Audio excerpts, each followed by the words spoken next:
मोदी साहब को विश्व रत्न बाबा साहब डॉक्टर बी आर अम्बेडकर को नमन करते हुए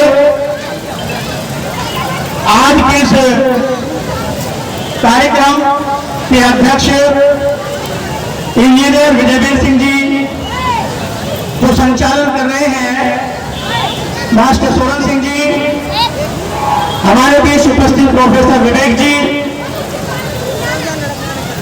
एडवोकेट सिद्धार्थ गौतम जी, बुद्धि सोसाइटी ऑफ इंडिया दिल्ली प्रदेश के उपाध्यक्ष, हमारे कार्यकारिणी के सदस्य आर डी गौतम जी, माननीय अनिल जी जो बीएससीएस में उपाध्यक्ष रहे हैं, तो नाम लूंगा तो बहुत सारा समय लगेगा। पहली बात तो मैं कहना चाहूंगा कि हमारे बहुत सारे शिक्षक साथी हैं जो कहते हैं यूनिट काम देख रहे हैं। मैं जोन 4 में डिप्टी एजुकेशन ऑफिसर रहा हूं, यूपीएससी से प्रिंसिपल आया और 20 साल SC/ST एसोसिएशन में मैं कार्यकर्ता रहा हूं और रजिस्ट्रेशन हमने अपनी एसोसिएशन का रजिस्टर हमने कराया था और जो रूम नंबर 3 है वो लेटर मेरे पास है, वो कमरा पे हमने लिया था। ये मैं आपको सुविधा देता हूँ, तो मैं बता रहा हूँ, आपको ज्ञान दे रहा हूँ इस बात का। रूम नंबर 3 जो ऑफिस है वो हमारा दिया हुआ है, जो अभी है उसकी चाबी इसका लेटर हमारे पास है, तो आपको इंफॉर्मेशन मैं आपको दे रहा हूँ।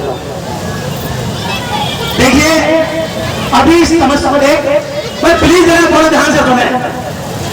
अभी जो हमारे वक्ताओं ने बताया था भारत के संविधान के बारे में, मैं आपको एक बात बता देना चाहूंगा कि बाबा साहब doctor B are Ambedkar ji ने जब संविधान का निर्माण किया तो उस पूरे संविधान का निचोड़ और सदियों से गुलामी जो हमारी थी वो उसकी प्रस्तावना से एक सेंटेंस में समाप्त कर दिया।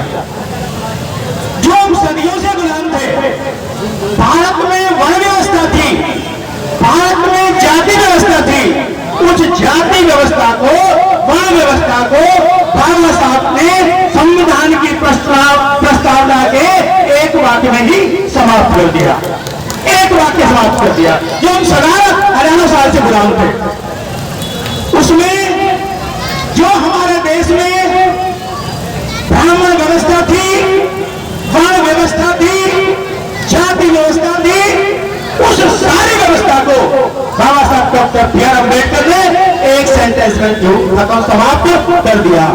हम भारत के लोग सामाजिक आर्थिक स्वतंत्रता जब दी गई तो सारे संबंध खत्म हो जाते हैं। अब हम लोग भारत के संविधान को जलाते हैं, उसका अपमान करते हैं। ये आपने सोचा कि ऐसा क्यों करते हैं? क्योंकि भारत के संविधान में भगवान तथागत बुद्ध के दर्शन होते हैं। भारत के संविधान में जाति व्यवस्था समाप्त है, भारत के संविधान में स्वतंत्रता है, भारत के प्रत्येक नागरिक को अधिकार दिए गए हैं, समान अधिकार दिए गए हैं। इसलिए यहाँ के जो वर्ण व्यवस्थावादी ब्राह्मणवादी लोग हैं वो नहीं चाहते भारत का संविधान भारत में लागू हो, इसलिए ये लोग भारत की पट्टियों को जलाते हैं, भारत का अपमान करते हैं। आपने आए दिन सुना होगा कि हमारा संविधान, भारत का संविधान हम नहीं मानते, हमारा संविधान मनोव्यवस्था है, मनोव्यवस्था को संविधान मानते हैं। तो बंधुओं, आज के इस समय में मैं बाबा साहब की बात करता हूँ। बाबा साहब डॉक्टर बी आर अम्बेडकर उनके स्पीच भी सुनते हैं, उनको मानते भी हैं, लेकिन हम गलती करते हैं कि हम बाबा साहब की नहीं मानते, बाबा साहब के नहीं मानते। अगर आप बाबा साहब के मानते होते तो आज हमारे ऊपर अत्याचार नहीं होता। दलित कह करके बोझ रखाने पर हमारे भाई को मार दिया जाता है जान से, हमारे भाई को, हमारी बहनों को बलात्कार किया जाता है और पुलिस के अगवानी में रात को उसको जला दिया जाता है। हमारे भाई को पानी पिलाया जाता है, उसको पैर चढ़वाए जाते हैं। ये क्या कारण है इसका कि हमने बाबा साहब की बात को नहीं माना। अगर बाबा साहब की बात को मानते तो आज हमारे सामने ऐसी व्यवस्था नहीं होती। हाँ, कोई बात नहीं, व्यवस्था नहीं होती। बाबा साहब ने भारत का सपना देखा था कि भारत को बौद्ध में बनाना है, लेकिन हम लोग केवल बाबा साहब के नारे तक सीमित रह गए, लेकिन भारत को बौद्ध बनाने की बात आपने नहीं सोची। मैं Buddhist society of India Delhi Pradesh का अध्यक्ष हूँ। ये संस्था 1955 में बाबा साहब ने बनाई थी और हमारा मेन उद्देश्य भारत को बौद्ध में बनाना है, भारत का क्रांति लाना है, बौद्ध धर्म की क्रांति लाना है। अगर भारत में बौद्ध धर्म होगा, मैं नहीं कह रहा, अगर भारत में बौद्ध धर्म नहीं होगा तो जितने भी हम पर अत्याचार हो रहे हैं ये सारे बंद हो जाएंगे, हम सब बौद्धिस्ट होंगे। तो इसलिए आपका हमारा अगर 10% वोट बढ़ जाता है, 10% हम लाइन बन जाती है, तो जापान, रूस, भारत जितने भी सारे बुद्धिस्ट कंट्री हैं वो सब हमारे साथ होंगे और दलित का, शोषित का नाम जरा मिट जाएगा। बाबा साहब की बात करते हैं, बाबा साहब ने क्या नहीं किया? बाबा साहब ने महिलाओं के लिए किया, बाबा साहब ने मजदूरों के लिए किया, बाबा साहब ने किसानों के लिए किया। आज भाखड़ा नगर बांध, भारतीय रिजर्व बैंक, महिलाओं के लिए छुट्टी, 8 घंटे की ड्यूटी, जितने भी सारे कार्य हैं ये बाबा साहब के देन है, ये बाबा साहब ने किया। और बाबा साहब ने अपना सारा सम्मान, अपना सारा समय बीमार होते हुए भी संविधान में लगा दिया। बाबा साहब की मैं एक उदाहरण देता हूं आपको। बाबा साहब डॉक्टर बी आर अम्बेडकर का सबसे प्यारा बेटा राजरतन था। राजरतन बाबा साहब का सबसे प्यारा बेटा था और उसकी डेथ हो जाती है। डेथ इसलिए होती है क्योंकि उनके पास पैसे नहीं थे, उसके इलाज के लिए पैसे नहीं थे।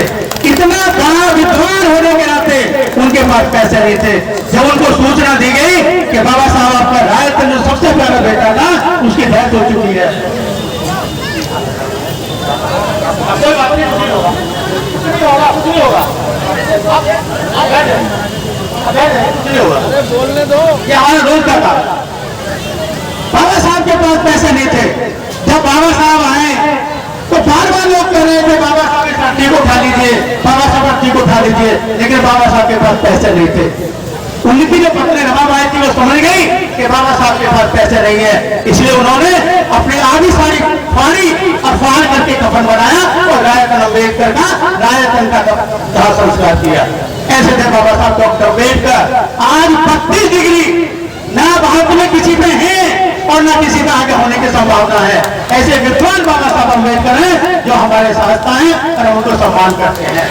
उनका विचार था भारत बौद्ध में हो।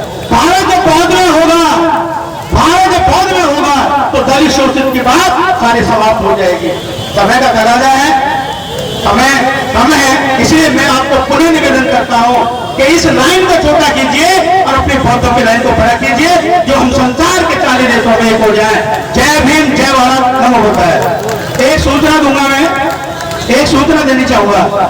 15 मई को भारतीय बौद्ध बुद्धिस्ट सोसाइटी ऑफ इंडिया द्वारा दिल्ली में सबसे पहली शोभा यात्रा निकलती है लाल किले से अम्बेडकर भवन तक। तो सभी से करवत प्रार्थना है कि उस शोभा यात्रा में सब लोग शामिल हो।